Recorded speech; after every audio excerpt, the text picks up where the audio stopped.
O que seria o dia de Cristo, o tribunal de Cristo e o dia do Senhor?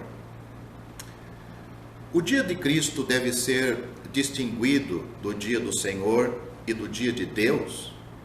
O dia de Cristo trata de acontecimentos celestiais, começando com o arrebatamento. O arrebatamento da igreja é a primeira etapa da vinda de Cristo. Pode examinar um pouco deste assunto em João capítulo 14, versículos 1 a 3. Isto foi prometido por Cristo aos seus discípulos na noite antes da sua morte. Ele vem para levar os seus para habitar junto com ele nas moradas que ele tem preparado na sua ausência. Todos os salvos irão conforme o pedido feito por Cristo ao Pai na sua oração sumo sacerdotal, ao fim do discurso dele naquela mesma noite, antes de sair para o jardim do Getsêmani, em João capítulo 17, versículo 24, ele desejava que estivessem junto com ele para verem a sua glória. Logo, será cumprido esta vontade do Senhor Jesus, que sem dúvida é a vontade de cada pessoa salva, se encontrar com ele. Em 1 Coríntios capítulo 15, versículos de 51 a 58, há 3 fatos importantes destacados quanto à vinda dele. Eu vou citar esses versículos agora. Eis aqui vos digo um mistério. Na verdade, nem todos dormiremos, mas todos seremos transformados num momento, num abrir e fechar de olhos, ante a última trombeta, porque a trombeta soará e os mortos ressuscitarão incorruptíveis, e nós seremos transformados, porque convém que isto que é corruptível se revista da incorruptibilidade, e que isto que é mortal se revista da imortalidade. E quando isto que é corruptível se revestir da incorruptibilidade, e isto que é mortal se revestir da imortalidade, então cumprir-se-á a palavra que está escrita: tragada foi a morte na vitória. Onde está, ó morte, o teu aguilhão? Onde está, ó inferno, a tua vitória? Ora, o aguilhão da morte é o pecado, e a força do pecado é a lei. Mas, graças a Deus, que nos dá a vitória por nosso Senhor Jesus Cristo. Portanto, meus amados irmãos, sede firmes e constantes, sempre abundantes na obra do Senhor, sabendo que o vosso trabalho não é vão no Senhor. É isso que nós temos em 1 Coríntios, capítulo 15, versículos 51 a 58. O que nós encontramos aqui, como procurei destacar nesses versículos, primeiro, a rapidez do acontecimento. Isto é, num abrir e fechar de olhos. O segundo ponto que se destaca nestes versículos, a ordem, isto é, em primeiro lugar, a ressurreição dos corpos dos que morreram salvos. E depois, mas no mesmo instante, a transformação dos salvos vivos. O terceiro ponto que se destaca nesses versículos é o estímulo. Portanto, não é em vão servir a Deus, como está escrito ali: sede firmes e constantes, sempre abundantes na obra do Senhor. O tribunal de Cristo é o acontecimento que segue ao arrebatamento. Ali o serviço feito pelo crente desde a hora da sua salvação até o fim da vida será examinado e recompensado por Cristo através do galardão. Apocalipse capítulo 22, versículo 12 diz: Eis que presto venho, ou cedo venho. e o meu galardão está comigo, para dar a cada um segundo a sua obra. Os anciãos de Apocalipse capítulo 5 já tinham as suas coroas, que nos falam do galardão, dos galardões dado à igreja, pois é o símbolo dos anciãos que aparecem ali. Então o tribunal de Cristo já tinha acontecido antes de chegarem lá no céu. O nosso corpo foi comprado pela morte de Cristo, conforme 1 Coríntios capítulo 6, versículos 19 e 20.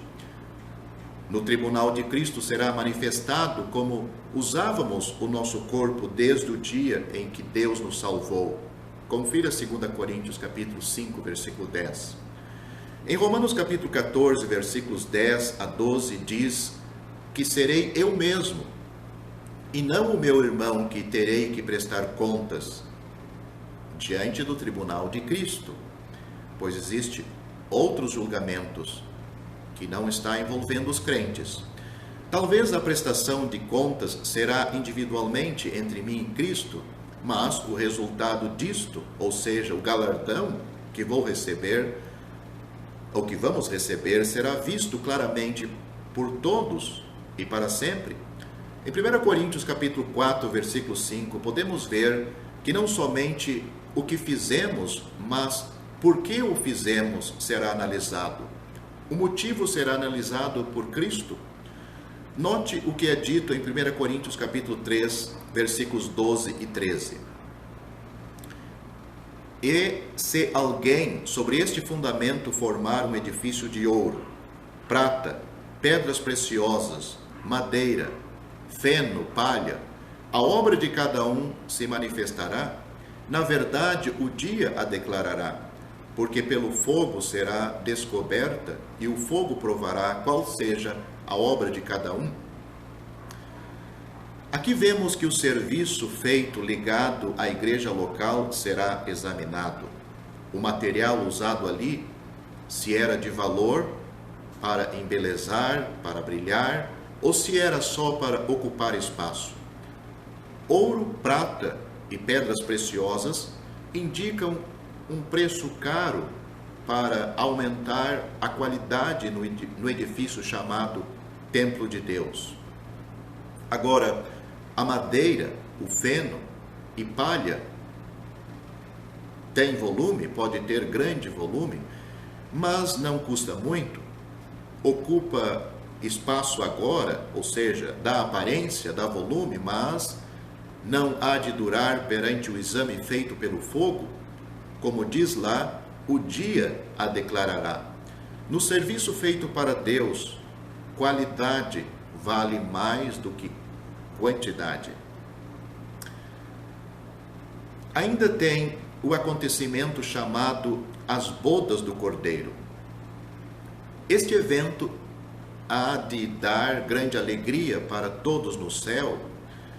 Em Efésios capítulo 5, versículo 27, vemos que Cristo há de apresentar a si mesmo uma igreja gloriosa. Ele morreu para recebê-la. Ele usa a palavra de Deus para a santificar e purificação, e fazer purificação até as bodas. Apocalipse capítulo 19, versículo 7, diz: regozijemo-nos e alegremo-nos e demos-lhe glória, porque vindas são as bodas do Cordeiro e já a sua esposa se aprontou.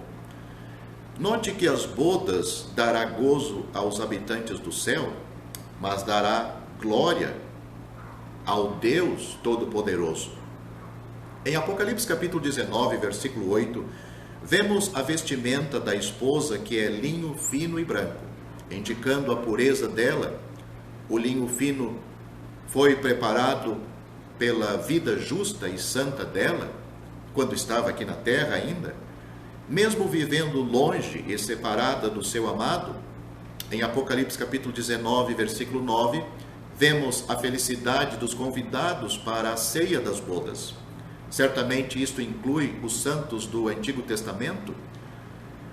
João Batista, que está incluído nos santos do Antigo Testamento, disse: aquele que tem a esposa é o esposo, mas o amigo do esposo, que lhe assiste e o ouve, alegra-se muito com a voz do esposo. Assim, pois, já este meu gozo está cumprido. João Batista falou, está registrado no Evangelho de João, capítulo 3, versículo 29. Veja também o que o Senhor Jesus disse a esse respeito, neste mesmo aspecto, em Lucas capítulo 13, versículos 28 e 29. Ali haverá choro e ranger de dentes. Isto está falando das pessoas lançadas no lago de fogo. Quando virdes Abraão, e Isaque e Jacó, e todos os profetas no reino de Deus, e vós lançados fora, e virão do Oriente e do Ocidente, e do Norte e do Sul, e assentar-se-ão à mesa no reino de Deus. Esses que foram lançados nesses lugares de sofrimento, se não for lago de fogo, seria o inferno. Em 1 Tessalonicenses, capítulo 5, lemos a respeito do dia do Senhor. Aí já é um outro assunto. Isto refere-se a acontecimentos na terra, começando logo depois do arrebatamento da igreja. Há 18 referências a este dia no Antigo Testamento. Naquele dia, Deus estará operando no governo deste mundo, começando com os juízos da tribulação e continuando até o fim do reino milenar de Cristo, só terminando com a criação dos novos céus e da nova terra. O relógio profético parou com a morte do Messias, ou seja, com a morte do Senhor Jesus na cruz.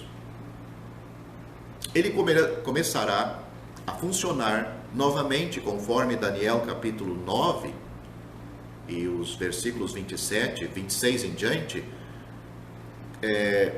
como um concerto assinado, o que tem em Daniel, um concerto assinado entre um príncipe de um povo e a nação de Israel. Aí o relógio vai voltar, o relógio profético.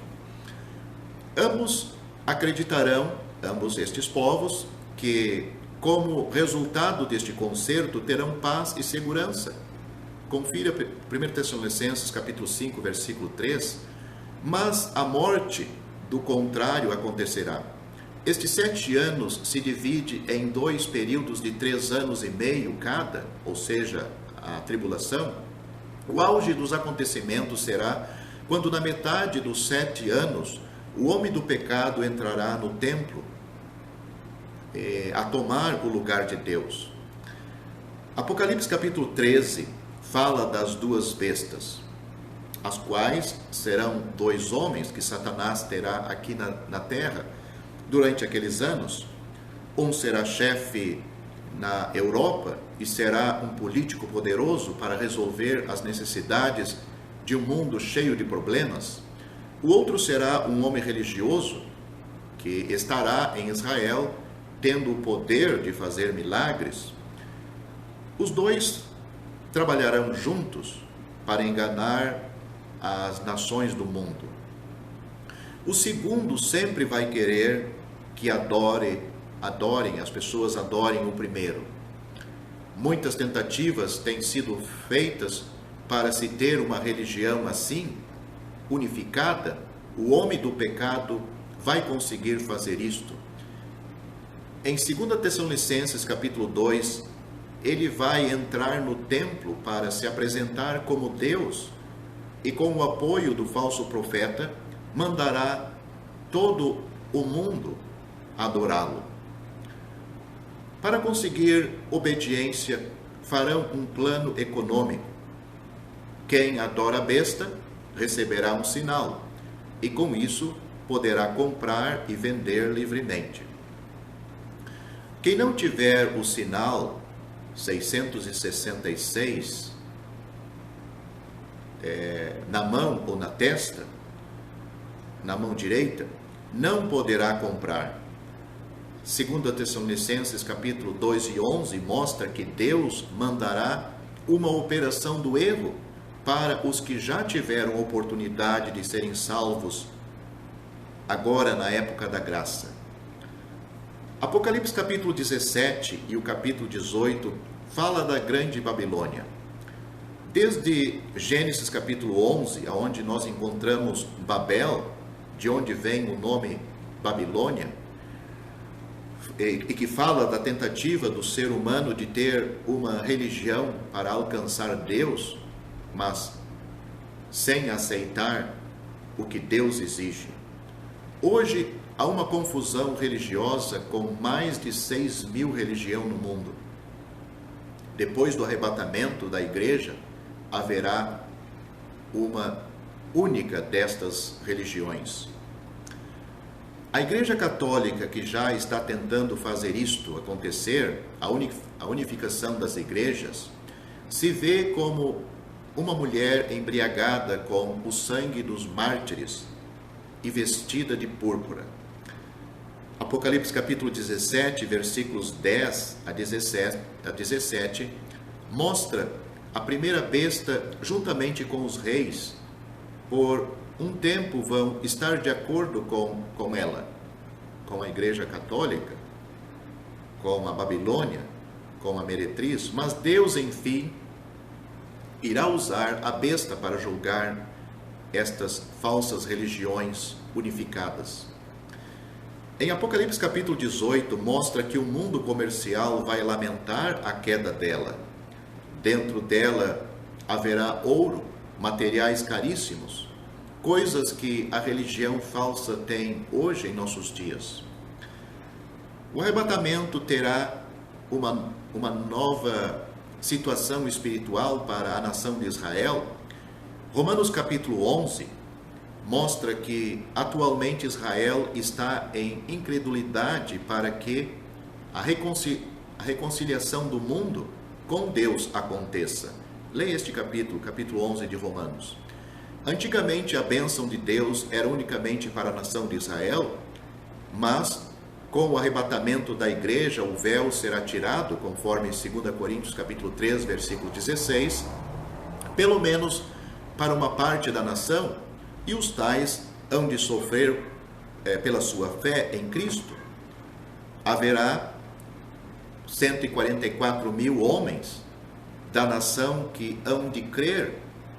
Todos estes 144.000 são judeus, 12.000 de cada tribo, conforme Apocalipse, capítulo 7, versículos 4 a 8. Leia lá esses versículos, pois existe confusão sobre isto. Estes vão pregar a Cristo, que logo há de vir como rei, e muitos de todas as nações vão acreditar na sua mensagem, na mensagem deles. É importante entender que os tais não incluirão os que ouvem o Evangelho hoje, ou seja, eles vão pregar para as pessoas que não ouviram o Evangelho hoje, que não foram salvas. Em países islâmicos, países como China, Rússia, Mateus capítulo 24 avisa os fiéis a fugir. Perseguição e morte será a sua porção. Quem perseverar até o fim será salvo, diz lá em Mateus. Ou seja, estará vivo para ver a vinda do rei e entrar com ele no seu reino. Entre estes, devemos incluir as duas fiéis testemunhas de Apocalipse capítulo 11. Estes dois, enfim, vão morrer, mas serão arrebatados. Possivelmente, o seu testemunho acontecerá durante a primeira parte dos 7 anos de tribulação. Em Apocalipse, o apóstolo João vê um livro com 7 selos. O livro é que nem a escritura de direito do universo, que só Cristo é digno de abrir. Cada selo, sendo aberto, traz juízo para o mundo. O 7º selo apresenta uma visão de 7 anjos com 7 trombetas. Compare ou veja isto no capítulo 8 e versículo 1. Mais uma vez, trazendo juízo para o mundo. O capítulo 15 de Apocalipse mostra mais 7 anjos, mas desta vez com 7 pragas todas estas hão de trazer muito sofrimento para os habitantes do mundo, de tal forma que as pessoas vão tentar se matar e a morte mesma fugirá deles. Confira Apocalipse capítulo 9, versículo 6. Daniel escreve sobre o rei do norte e o rei do sul que vão estar em batalha. Apocalipse capítulo 16, versículo 13, mostra que os reis do oriente estarão a caminho quando, nas nuvens, Cristo, o Rei dos Reis, há de vir em glória com os santos anjos para tomar o lugar que lhe pertence. Esta vinda não é para levar a igreja, mas para reinar aqui. O arrebatamento da igreja já aconteceu 7 anos antes. É neste caso, ele vem para estabelecer o seu reino, para tomar o seu lugar que lhe pertence, o trono de Israel. Confira 2 Tessalonicenses capítulo 1. Nós, a igreja, vamos estar juntos para adorar naquele dia. Ou seja, nós viemos junto com ele, do céu, para com ele administrar no seu reino aqui. Depois da primeira vinda do Senhor, agora para buscar a sua igreja e levá-la para o céu, ele voltará novamente, como nós já dissemos acima, não somente até as nuvens, de onde ele chamou a sua igreja, mas vem até a terra para reinar. Esta é a segunda etapa da sua vinda. A primeira etapa foi para retirar a igreja, quando ele veio até as nuvens. Então ele virá nas nuvens agora, e todo olho o verá. Apocalipse capítulo 1, versículo 7, no arrebatamento só os crentes vão ver ele. Não mais em oculto, como aconteceu no arrebatamento, mas agora sim em glória. Na primeira etapa, ele virá sozinho para retirar a igreja. Nesta, ele vem com os anjos junto. E até nós, os salvos, participaremos da sua glória. Zacarias capítulo 19 mostra o lugar onde os seus pés chegarão neste momento. O Monte das Oliveiras, de onde ele também subiu para o céu. Confira isto em Atos capítulo 1. Salmo capítulo 24 fala do momento quando ele entrará em Jerusalém como o Senhor dos senhores e Rei dos reis. Que momento emocionante! A última vez que o povo desta cidade o viu sair, ele carregava uma cruz rumo ao Calvário, uma coroa de espinho.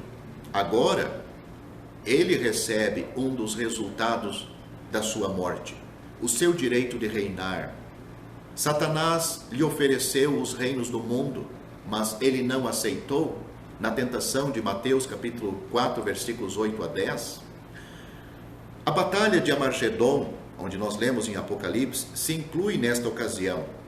Como foi dito acima, os reis e exércitos do mundo estarão a caminho do Oriente quando Cristo vier. Deus já terá convidado as aves dos céus para uma ceia, Apocalipse capítulo 19, para comerem a carne dos homens que haverão de morrer. Sem dúvida, as duas bestas também estarão juntas, porque serão tomadas e lançadas vivas no lago de fogo. Os outros serão mortos com a espada que sai da boca de Cristo. Apocalipse capítulo 19, versículos 20 e 21. O sangue correrá até aos freios dos cavalos. Apocalipse capítulo 14, versículo 20. Isaías capítulo 63 profetiza acerca de Cristo vindo da batalha com os vestidos manchados com o sangue dos inimigos. O juízo das nações vivas também é nesta ocasião. Mateus capítulo 25 termina com a profecia deste dia, quando os moradores da terra serão reunidos diante de Cristo. Nesta ocasião, Cristo aparecerá não como juiz, mas como um pastor que separa um rebanho em dois grupos. Na sua direita, ele colocará as suas ovelhas e na esquerda os bodes. Note que eles serão chamados ovelhas ou bodes em função da sua atitude e comportamento. O bode pode se misturar com a ovelha no mesmo rebanho, mas é um animal com hábitos bem diferentes. Quantos bodes se misturam com as ovelhas hoje? Ou seja, pessoas sem a vida eterna, sem a salvação, mas somente as verdadeiras ovelhas, as pessoas verdadeiramente salvas, terão lugar no reino de Cristo. João capítulo 10, versículos 24 a 28. As ovelhas, nesta passagem de João, são as pessoas fiéis a Cristo durante a grande tribulação e são convidadas por Cristo para entrar no reino milenar. Referindo-se a Mateus 25, os bodes, assim como aconteceu com as duas bestas, serão lançados vivos no lago de fogo. Note que não lemos que morrerão, mas que irão direto para este lugar de tormento eterno. Certamente estes bodes são as pessoas que aceitaram o sinal da besta. Em Apocalipse capítulo 14 lemos a palavra fumo, ou seja, fumaça, do seu tormento sobe para todo sempre, e não tem repouso, nem de dia, nem de noite, os que adoram a besta e a sua imagem. O ajuntamento da nação de Israel, de que trata Isaías, capítulo 11, versículos 11 a 16, e de que prefigura Levítico, capítulo 23, ou seja, a chamada de volta da nação para a sua terra, Números, capítulo 29, as trombetas, será iniciado com a saída dos anjos para ajuntar o que fugiram da besta, conforme Mateus capítulo 24, versículo 31. O dia da expiação, Levítico 23, prevê a tal restauração e a festa dos tabernáculos, o reino milenar. Se você gostou deste vídeo, deixe seu joinha, isso nos ajudará a divulgá-lo. Também não se esqueça de inscrever-se em nosso canal, ative o sininho das notificações para que você receba os novos vídeos, deixe seus comentários. Obrigado por assistir este vídeo.